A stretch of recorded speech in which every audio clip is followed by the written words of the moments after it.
Okay, so here we are. It's great to be here. And I actually, since we have media, I did prepare one thing. I might be able to get a couple things else, but one thing certainly, which I'll show you in a minute. So I'll show you now, and then we can get it over with. This is the first finished footage in the computer graphic shorts, in the short films. That's really the way to think about them. The short films that I'm going to be making. So what I'm about to show you here is a commercial. It's just a commercial. Doesn't appear. It does not appear in its entirety in the finished first episode, in episode 1, but it's a commercial for a strip club, and it's at the strip club where this massacre happens, with the sign outside that says, no murder allowed inside. So since I had a chance to be building all of these technologies at the same time, the one that I actually had some competence with earliest was the human characters. So this is what I'm about to show you is a commercial. And it's kind of an I don't want to say in-game commercial. It's in the, it's inside the story. These guys say, "Oh, you got to see this commercial. We ought to go to Sid's." So Sid's is this nightclub named after Sid Mead, and Sid's is a place where they enjoy, where Sid enjoys, and the customers enjoy, blurring the line between human and biological. So just keep an eye on your volume. I don't think it's going to be shockingly loud, but it might be just a little bit. So this is the first of the work I can show you that's going to be in the episode 1. And one last time, this is a commercial for the fictional strip club called Sid's, which is in the Star Citizen universe. Hope you like it. I put a lot of work into it, and here we go.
Ta-da!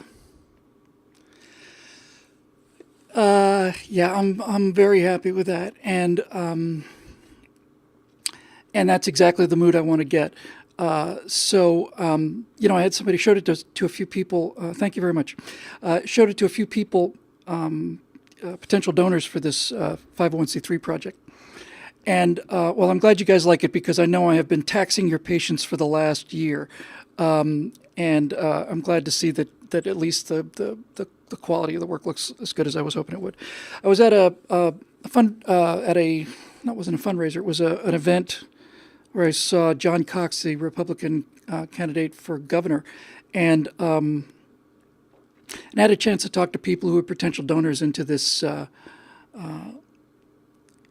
this project to kind of get. I was going to say to spread conservative values, but that's not what it's about. It's about showing these Bernie voting millennial socialists that everything that they do on their own is 100% conservative. And I was talking about the little messages in the one episode, and one guy said to me kind of comically, "Boy, I don't know if I know where the message is in that commercial." I said, the commercial is there to get people to watch it. The commercial's there to get people to watch it from start to finish. And this is the power of it. These things are, to me, they're just interesting and cool. And I was very, very happy with the way it came out, considering every single frame of every pixel is basically me by myself. I picked not only did I create the actors, I also pick the costumes and the lighting and the backgrounds and the moves and everything. But somebody, who's it? John Galt says all hot chicks are conservative, and robots too. You're right. I think I have a still. Did I get that loaded? If I didn't, I will do it. Hang on a second. Yeah, it was trying to transfer it over from one computer to the other. Let me see if it got here yet, because this is a really cool still. Just give me 1 second. Let's see if I can find it. And then we can move on to other things. Did it come through? I had to upload it to this drive and all this nonsense. Bastard. I don't see it. It might still be in the process of uploading. I'll check it again in a bit. In any event,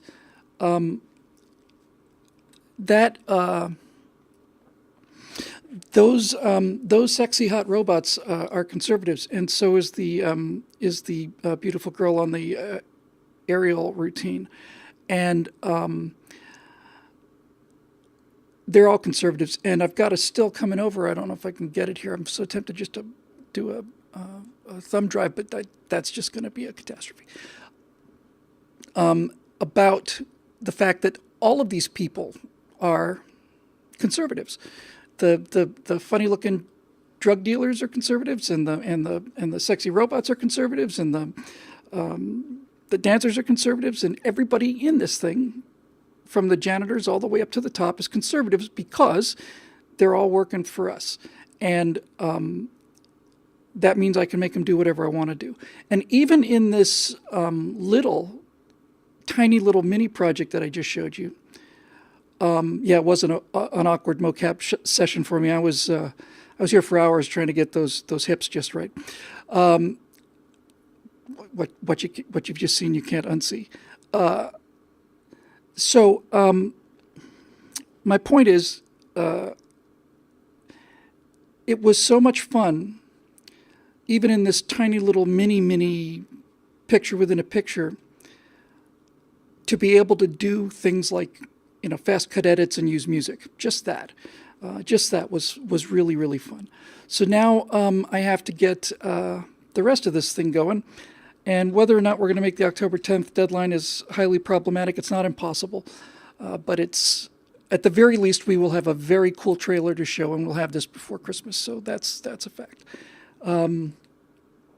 It's unbelievably complex and time-consuming, especially by myself, and unfortunately, oh, Ohio Coastie, way to go! My eyes, the goggles do nothing. Yeah, that was the greatest moment in The Simpsons ever. And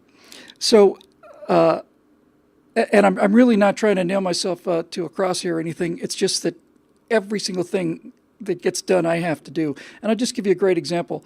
I'm doing a detailed version of this. Kind of this iconic spaceship from the game, and I'm retexturing it to make it look much more realistic than it does in the game. And that meant taking a one-piece block, like a block of marble of this spaceship object, and peeling off segments, pretty much almost a polygon at a time. Select all this stuff and set that as a separate file, and here's the engines, and I'm going to save that separately, and here's the Gatling gun on the nose, I'm going to save that separately. And then I had to take these white pieces of what looked like white plastic and not just find textures for them, but I had to put mapping coordinates on them. I had to tell the computer how to lay the map images on there for every single one of these things. And my God, it is a time-consuming process. So if we can get some money for this, and we are going to get some money for this, by the way, there's no question about it. I've talked to a number of people, and even before I showed them this thing, there's some real excitement about that especially among older people who maybe don't get the whole, certainly don't get the computer game aspect of it, but understand one thing, and what they understand is that their grandson is in the basement 5, 6, 7 hours a day, playing computer games. They don't know what that consists of, but they know that he's not at the dinner table, and they know that he's not out playing Little League Baseball. So anyway, it is it was really fun to do. Stupid, sexy Whittle. And I'm looking forward to doing more. So the next part will be getting, the next part that's going to be a real challenge especially is going to be getting the lip sync right. I've got the characters. I'm pretty happy with the characters. I'll have all that stuff a little more prepared for you next time. But it doesn't, maybe it's coming through. Let me just see if it's uploading on the other side, because I have to move things from my PC and to my Mac. And by the way, if you're one of these people that has ever worked on both, if you work on, it doesn't look like it's going to happen. Let me just see if I can find one still. Hang on one second. If you're one of those people that ever worked with a PC and a Mac on the same time, you just want to scream and yell. And the reason you want to scream and yell is because Apple decided to go with Option Command, and Windows decided to go with Control Command. And if these two things were the same, if those two things were the same, it'd be a piece of cake. But I find myself option selecting things in the PC, which does no good, and control selecting them in the Mac, which does no good. And overall, it's rather disappointing. So let's see, where did that thing go? They're under. Let's see if I can send this one thing over. I'll mail it to myself if I have to. Another thing, too, is that's difficult when you're working by yourself is the fact that, there's very little. It's very hard to stay organized. There is a position called media manager on just about every program. Now, certainly on animated shows, and all they do is just take care of the files. But I think I know where this is. There's extras. Area 18. Area 18 JPEG. Come here, you. Yeah, I think this will be worth the wait. And then we can move on to other topics. Now you have to go to here. This is we're probably not too far away from a world where everything just gets done. It's just like, okay, everything talks to everything else. I've been very hesitant to use these. Oh, it says it's already there. I've been very hesitant to use these online cloud things, but there's just no avoiding it. As usual, they're just, they're so convenient. That's how we're going to find ourselves in our re-education camps, because we put ourselves there because it was so damn convenient. I don't know why this thing is not updating, but I think at this point I'm going to try one more time, and if that doesn't work, I'm going to call it a day on this. Yeah, that's weird.